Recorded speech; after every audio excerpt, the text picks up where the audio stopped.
All right, my friends, this is one of those videos where you're not quite sure where to start, so I'll tell you a story. Got home last night, got a water bill. $900. Yeah, shocked, as I'm sure you are by hearing that. Of course, there was a leak somewhere in the house, obviously.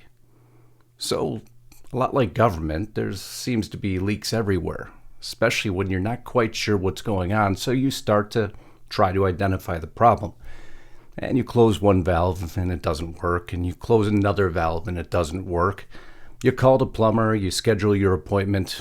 Maybe I got a slab leak, who knows, right? All we know is that somewhere in the home it's hemorrhaging water. Well, I'll wake up this morning and give it another shot.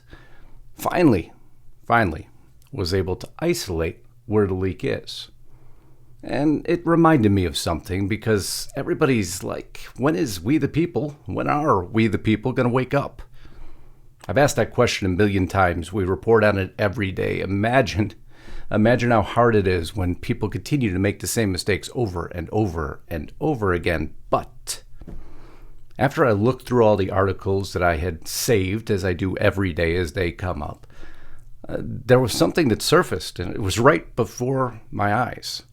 Just like that leak that I finally identified, it appears, finally, we the people have woke up to the reality that it's not only Biden, it's not only his administration, no, it's the whole of government that's failing them. How long did this take? Now they're going to attempt to spin this. They're going to attempt to make Biden the scapegoat. I promise you that. They know he has no chance of ever winning again. So more than likely, that's what you're going to see, and it's our job to assure that the more radical element of the left doesn't rise up, because this is the perfect breeding ground for that. So I'm going to show you what happened. I'm going to show you the stories that I saved, and you tell me at the end of it, do you agree that we the people have finally woke up to reality? So before we get rolling into today's broadcast, huge favor, if you could please just take a few seconds to subscribe to the channel. Make sure your bell is checked so you're alerted to upcoming broadcasts, and your shares and comments are always appreciated. Also, just added a new feature to the page, which you'll see here, the join button. By clicking on it, that will allow you to subscribe and support me to continue to bring you these broadcasts. You'll see a supporter level and a contributor level. Contributors get a special discount off Restricted Republic, normally $79. Why do we say $47? Because that will be the next president in line. And we know Biden will not be filling that position. So again, use Biden recession annual checkout. Get over to Restricted Republic. Enjoy everything it now has to offer. It will open your eyes, I promise you that. But now let's get back to this broadcast. So we wake up every day knowing we're what's considered alternative media. The reality is we're probably the only ones giving you the truth. And that truth sometimes takes a while, a long time for a lot of people to catch up with. Not you, you're here, you're made the right choice. I don't know if you caught it, but now the mainstream media has turned on Biden. This isn't the story, by the way, just something that I captured.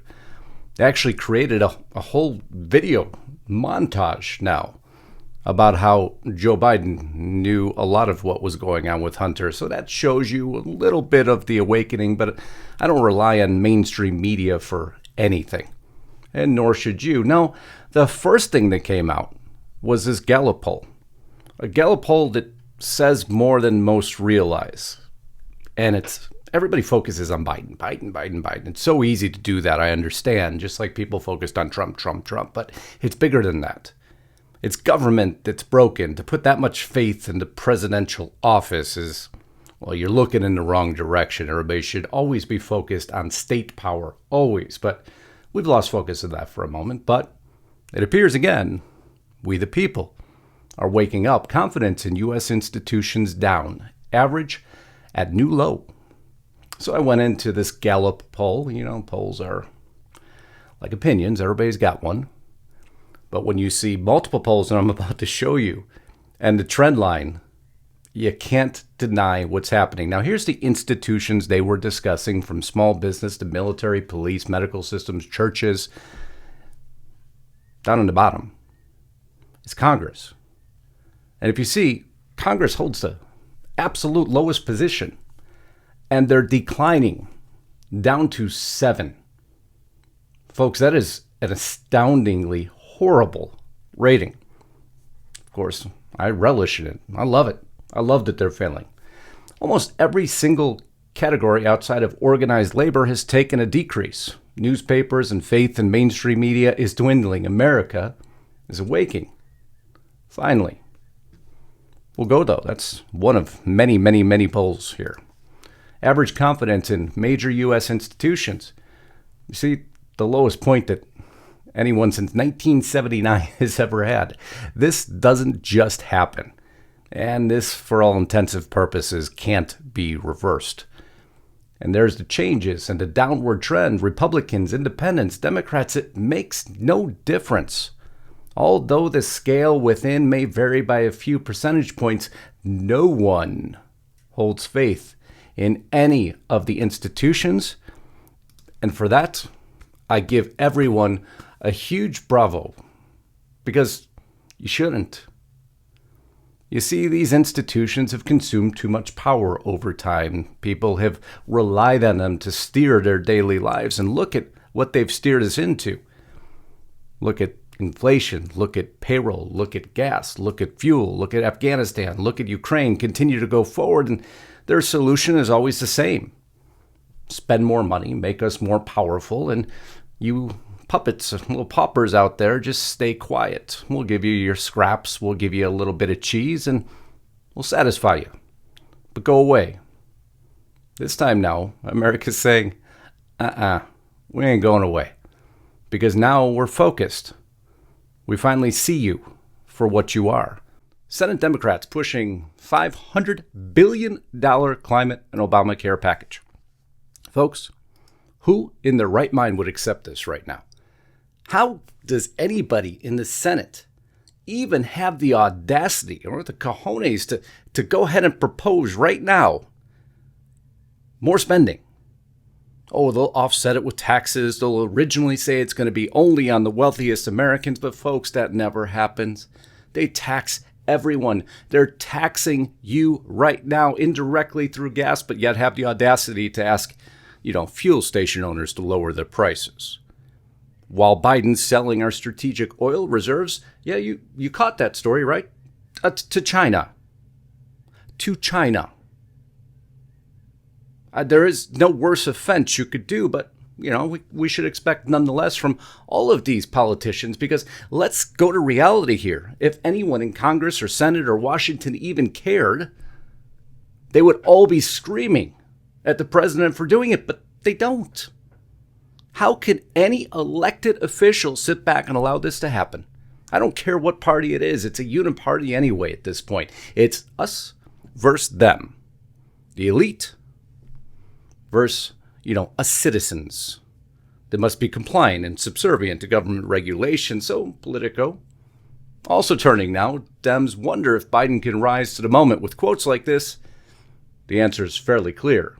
The party doesn't even believe in their own party anymore. So we'll go to one such quote. This in response to the tragedy in Illinois. Biden's response seemed flat to many Democrats. And there is fear the piecemeal gun safety bill didn't just sap momentum to continue addressing gun violence, but was already given cover to Republicans. But they fear that Biden remains trapped in a prior age of political decorum and unquestioning fealty to institutions. But that quote's bigger than that, because it's, again, not just Biden. He's easy to focus on. He makes himself the simplest of targets, but that doesn't mean that's the correct response. Adam Gentleson, former top aide to Harry Reid. There is a leadership vacuum right now. There's been a leadership vacuum for a very long time because we have been relying on the wrong people. We've been putting too much faith in one office. We haven't been focused on state laws. We haven't been focused on state politics. We've been focused on sound bites. We've become a soundbite nation. It's really sad, actually. It's why people's reports have gotten shorter and shorter and shorter, because the attention span of America is very minimal right now.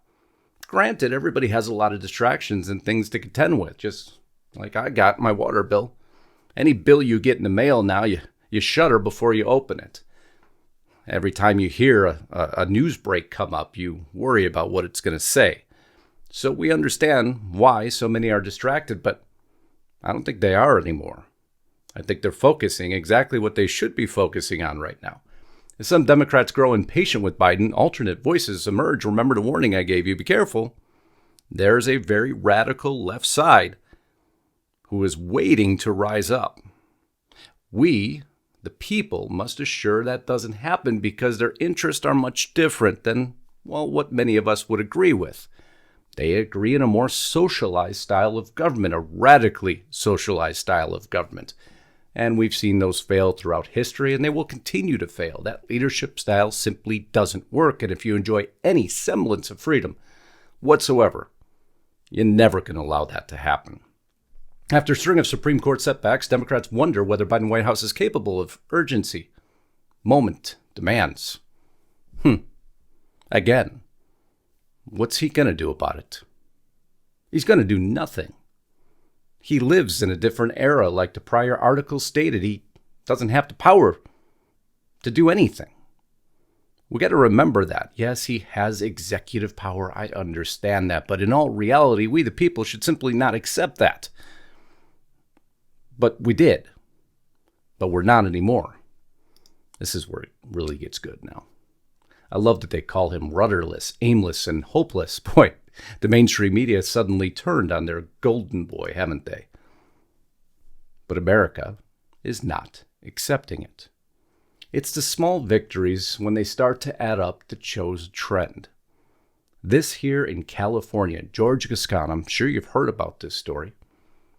Man who let the suspect go free that shot 2 officers. Well, this man was funded by George Soros to get into where he is, another one of these liberal DAs that's not being accepted anymore. Because America's not forgetting anymore.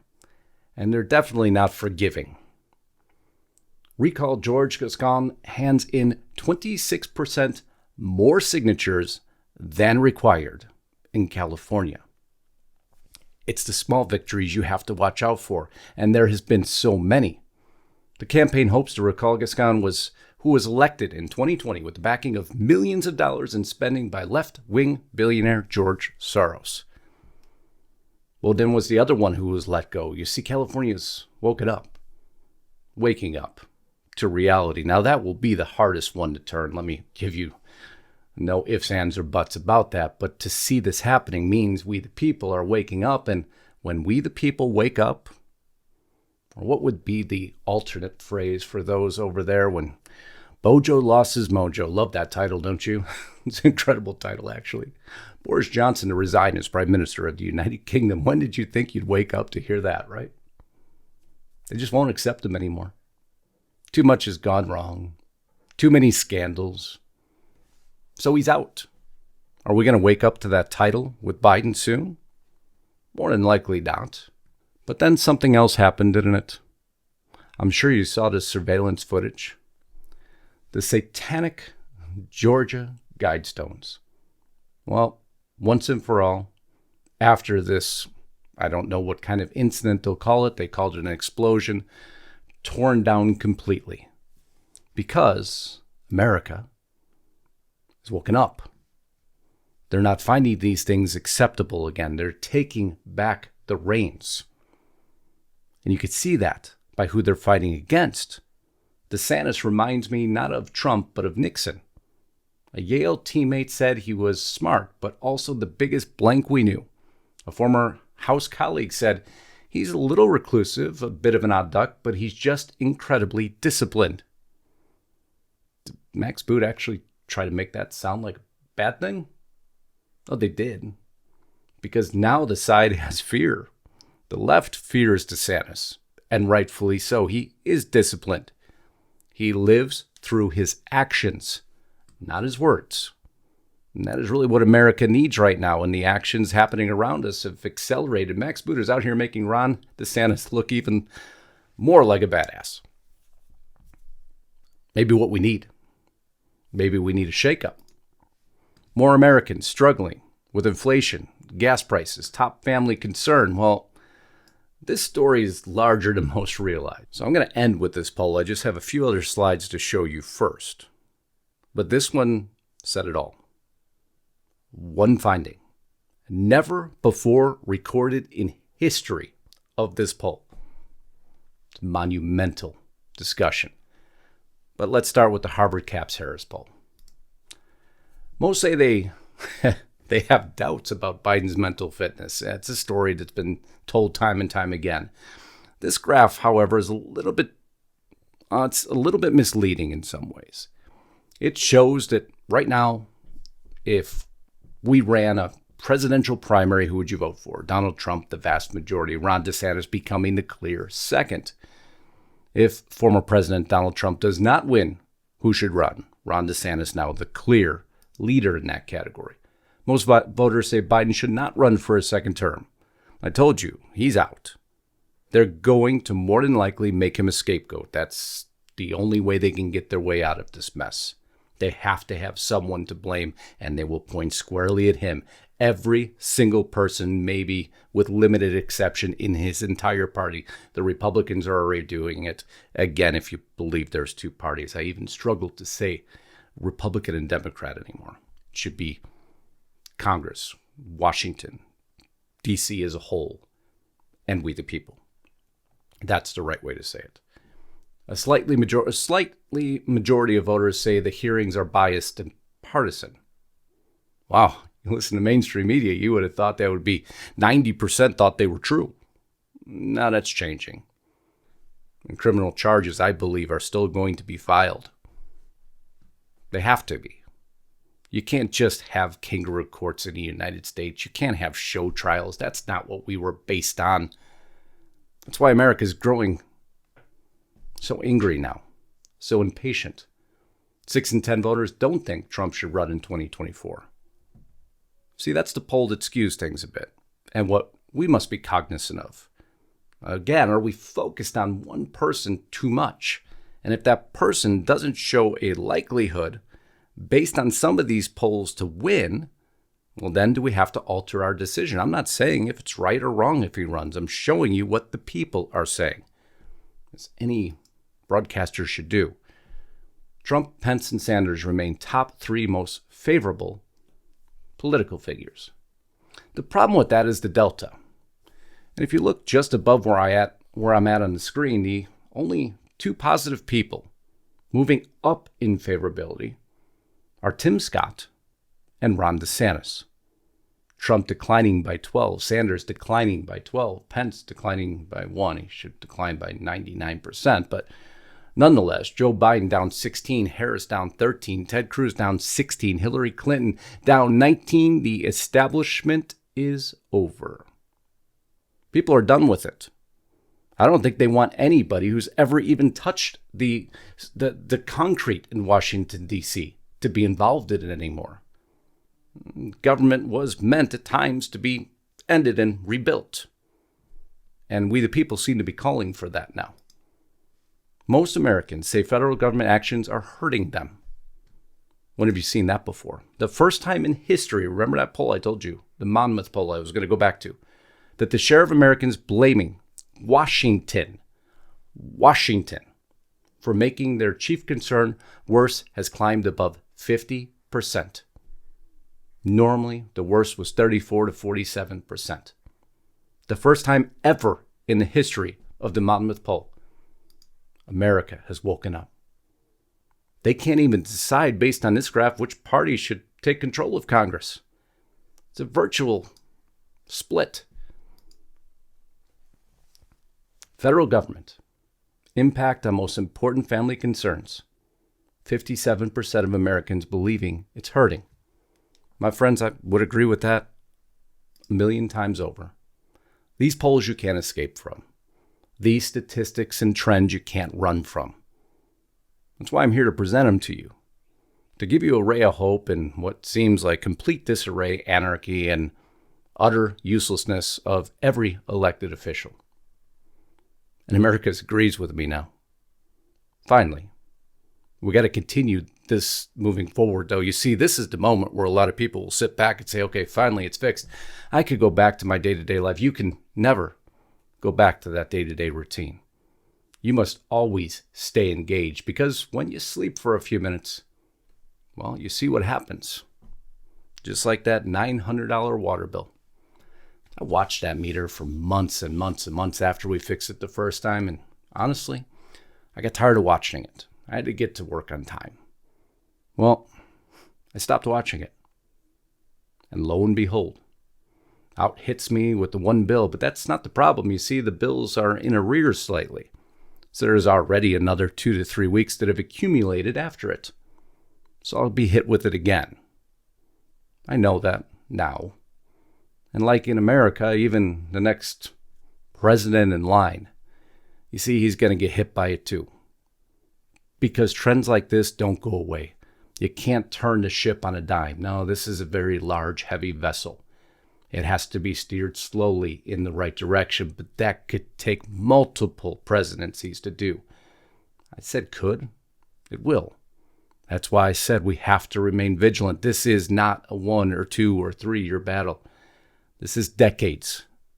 And I will give every breath I have, every effort I have, until my dying day, to assure I continue to help steer that ship back in the right direction, and I will not rest. And I ask you, please, don't either. I love you all. Until next time, Godspeed and God bless. Justus Knight, signing out.